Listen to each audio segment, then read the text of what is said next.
మీకు తెలుసా, రికార్డుల్లో అతి చిన్న కుక్క అగ్గిపెట్టే సైజు యార్క్ షైర్ టెరియర్. ఇది భుజం వద్ద 2.5 ఎత్తు, ముక్కు చివర నుండి తోక వరకు 3.5 మరియు 4 ఔన్సుల బరువు మాత్రమే ఉంది. వాస్తవం 2.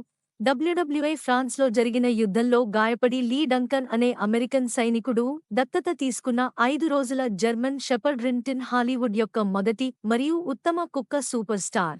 తన పావ్ ప్రింట్తో సొంతంగా ఒప్పందాలు కుదుర్చుకునేవాడు. వాస్తవం 3. మధ్య యుగాలలో విశ్రాంతి తరగతి తరచుగా కుక్కలను పెంపుడు జంతువులుగా ఉంచింది. మిగిలిన జనాభా ప్రధానంగా రక్షణ మరియు పశుపోషణ కోసం వాటిని ఉపయోగించింది. వాస్తవం 4. మధ్య యుగాలలో మిశ్రమ జాతుల రైతుల కుక్కలు ఉదాత్తమైన వేట కుక్కలతో సంతానోత్పత్తి చేయకుండా ఉండటానికి వాటి మెడలో బ్లాక్స్ ధరించాల్సి వచ్చేది. స్వచ్ఛమైన జాతి కుక్కలు చాలా ఖరీదైనవి మరియు వేట ధనవంతుల ప్రావిన్సుగా మారింది.